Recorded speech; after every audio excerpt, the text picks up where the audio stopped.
My friends, this session is basically for commerce students जो कि अभी अभी पेपर देकर आए होंगे एंड साइंस स्टूडेंट्स और ह्यूमैनिटीज़ के स्टूडेंट्स के पास जिनके पास मैथ्स है उनके पास थोड़े एक्स्ट्रा टाइम है सो दे कैन एलोंगेट जो हम बताने जा रहे हैं उसको थोड़ा वाइडन अप कर सकते हैं क्योंकि इस समय जो सबसे कम समय है वो कॉमर्स स्टूडेंट्स के पास है। आप अभी अभी एग्ज़ाम दे के आए हैं so it's better to take a little rest और जैसे ही आप फ्रेश होके उठो सबसे पहला काम ये करो कि ग्रीट करो और ग्रीटिंग्स लो। कुछ अच्छे इवेंट्स, कुछ अच्छे थॉट्स जो आपको हमेशा से अच्छे लगते रहे, कुछ अच्छे गाने जो आप हमेशा गुनगुनाते हो उनको गुनगुनाओ, देखो वीडियो, देखो ऑडियो सुनो और उसके बाद तैयार हो जाओ पेपर की फाइनल प्रिपरेशन के लिए। बहुत कुछ ऑलरेडी आप कर चुके होगे कि अगर आप बोलोगे अब सब कुछ कर लोगे इतना समय नहीं है सो बहुत कॉन्क्रीट स्टडी के साथ आप आगे बढ़ोगे। सबसे पहले सारे नोट्स आपके पास होने चाहिए ऑलरेडी, आपको पता होना चाहिए कौन से नोट्स कहाँ हैं, वरना क्या होता है आधा टाइम हम ढूंढने में निकाल देते हैं सो वो एक कंप्लीट वेस्टेज होगा टाइम का क्योंकि इस समय एक एक मिनट बहुत क्रूशियल होने वाला है आपके लिए। So there are many methods obviously जो हम बोल रहे हैं ज़रूरी नहीं है आप उसको सुने, लेकिन अगर आपके पास कुछ ही नहीं है तो फिर ये एक अच्छा रास्ता होने वाला है आपके लिए। आप क्या करो सबसे पहले यानी 16th इवनिंग जब मैं बोलूँ कि लगभग 5 बजे या 6 बजे के आसपास आप पढ़ाई शुरू करो।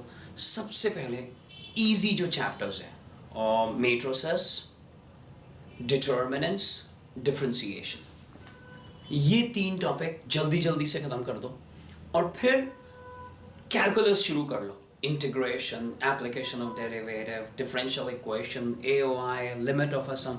इसमें कुछ चीज़ें बहुत आसान है, कुछ चीज़ें बहुत कॉम्प्लिकेटेड है। जैसे लिमिट ऑफ अ सम बहुत ईजी है, जैसे मॉड इंटीग्रेशंस बहुत आसान है, जैसे इंडेफिनेट इंटीग्रेशन करने के बाद और डिफरेंशिएशन करने के बाद डिफरेंशियल इक्वेशन एक तरह से रिविजन है और लॉटरी है। मैं तो डिफरेंशियल इक्वेशन को लॉटरी बोलता हूँ क्योंकि वो एक सिनर्जी क्रिएट करती है। डिफरेंशियल इक्वेशन में डिफरेंशिएशन भी है और इंटीग्रेशन भी है and so is calculus, the integral calculus and the differential calculus. आप जैसे ही ये टॉपिक कर लोगे तो आप देखोगे आज रात तक लगभग 25 to 30% तैयारी आप कर चुके होगे।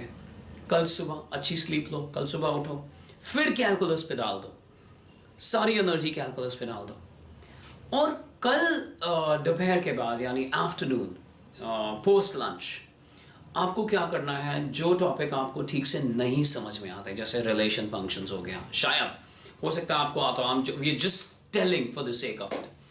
फॉर एग्जाम्पल आपको रिलेशन फंक्शन या फंक्शन में प्रॉब्लम है या बाइनरी ऑपरेशन में प्रॉब्लम है या प्लेन के कुछ क्वेश्चंस में प्रॉब्लम है तो आप ये काम करो, आप कल जो टाइम है वो एक ऐसे टॉपिक को दे दो या ऐसे क्वेश्चंस को दे दो जो आपको मुश्किल लगते हैं तो आप उस पर एनर्जी डालो, कल करते रहो, प्रैक्टिस करते रहो। बिकॉज आज अगर मैं बोलूँ 16th इवनिंग वो होगा सिर्फ एक तरह से रिविजन, क्वेश्चंस, प्रैक्टिस।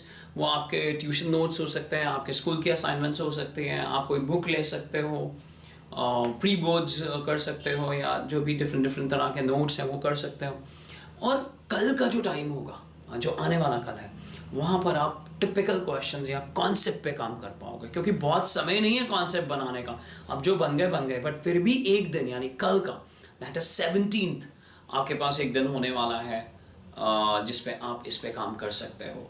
अब 18th आते आते तक आप प्रोबेबिलिटी, लीनियर प्रोग्रामिंग और इन सब चीज़ों को ख़त्म कर दोगे। सो 18th और नून को हम मानते हैं कि आप पूरा कोर्स ख़त्म करना ही पड़ेगा आपको। कई लोग बहुत स्लो चलते हैं, एक एक क्वेश्चन करना बैठ जाते हैं पूरे नोट्स के। अब समय नहीं है, अगर आप एक एक क्वेश्चंस करने बैठोगे तो नहीं कंप्लीट ही नहीं कर पाओगे इतने दिनों के अंदर अंदर। तो 18th नून को आप लगभग कोर्स ख़त्म करो, ब्रेक लो थोड़ा सा और उसके बाद रिविजन शुरू कर दो। रिविजन में कुछ चीज़ों को तो सिर्फ पेज बाय पेज आपको टर्न करना है और साथ में ज़रूरी है प्रैक्टिस। अब ज़रूरी हो जाएगी practice at random. What is the meaning of practice at random?